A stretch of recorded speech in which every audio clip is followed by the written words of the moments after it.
Convidado, o advogado Manuel Nobre Correia, quem agradeço a sua presença neste jornal. Estamos perante, neste momento, acabou de ser anunciado há instantes, uma pandemia. É mais provável neste momento que sejam decretadas medidas de quarentena para pessoas. Estamos tranquilos no nosso sistema para que possamos avançar para a quarentena? Bom, isso é uma questão discutível, embora tenha sido... Com muitas opiniões, já há opiniões dispares sobre se estamos ou não preparados. Exatamente. Muito recentemente, a nossa Ministra da Saúde anunciou que tinha cobertura legal para decretar quarentenas e, portanto, internamentos ou tratamentos compulsivos a pessoas. Há uma opinião que entende que esse tipo de medidas são inconstitucionais por violarem o direito à liberdade das pessoas, que está garantido constitucionalmente no artigo 27 da Constituição, que diz que ninguém pode ser privado da sua liberdade, portanto internado ou mantido em determinado sítio contra a sua vontade, excetuando uma pena ou uma medida de segurança aplicada previamente.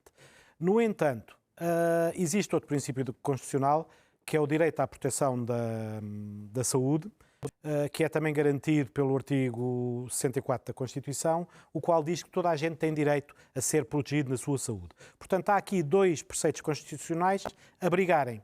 Um diz que eu não posso obrigar ninguém a ser internado se não quiser, ou ficar na sua habitação se não quiser, e outro diz porquê? Porque viola o seu direito à liberdade, e um outro preceito constitucional diz que existe o direito a toda a gente se ver protegida na sua saúde. Manuel Nobre Correia, mas olhemos para aquilo que acabámos há pouco de ver. Estamos a falar de jovens que, por ordem das universidades, não têm aulas, porque as universidades foram fechadas, foram para as praias, não estão a cumprir qualquer isolamento social, se assim tiver sido determinado pelas autoridades. O que é que pode acontecer, não digo estes jovens, mas no caso de pessoas a quem seja determinado o isolamento social e se passeie normalmente pelas ruas em contacto com outras pessoas? Bem, eventualmente poderão ser objeto de uma punição penal caso se comprove que conhecessem previamente a sua condição de portadores deste Covid-19 e, não obstante saberem, estando cientes do risco de poderem propagar essa doença, passar essa doença a terceiros, a outrem, não obstante não tenham cumprido as regras médicas que tenham sido impostas pela Direção-Geral de Saúde, que é a Autoridade de Saúde neste caso.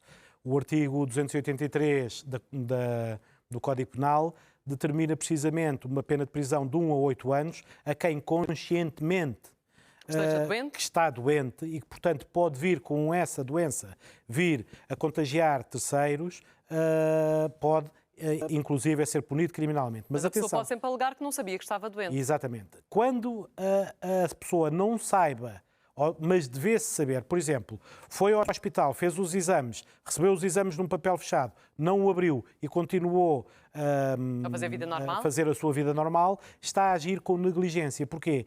Porque deveria ter conhecido o resultado dos testes, portanto saber se é ou não é portador deste vírus.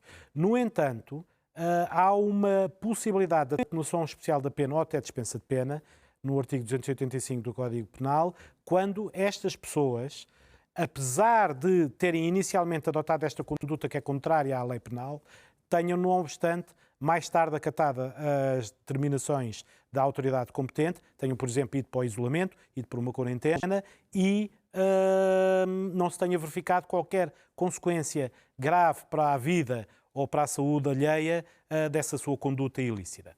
Deixe-me só dizer uma outra coisa relativamente à quarentena. Apesar de haver, digamos, em princípio, uma inconstitucionalidade na obrigatoriedade da quarentena, no entanto, existe o tal preceito que pode dizer ou pode fazer com que essa obrigatoriedade tenha cobertura constitucional.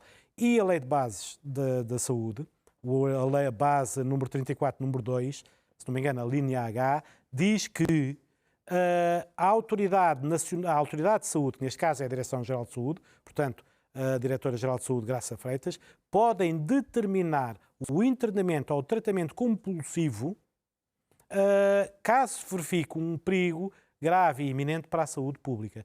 Portanto, quando a Ministra da Saúde, Marta Temido, diz que tem cobertura legal para isto, apesar de haverem dúvidas, significa, apesar de haver quem defenda a inconstitucionalidade, existe uma lei, um preceito legal que faz com que não seja totalmente contrária à lei o internamento, a determinação de internamento compulsivo. Embora o entendimento maioritário, saliente, é que é inconstitucional o internamento contra a vontade do paciente.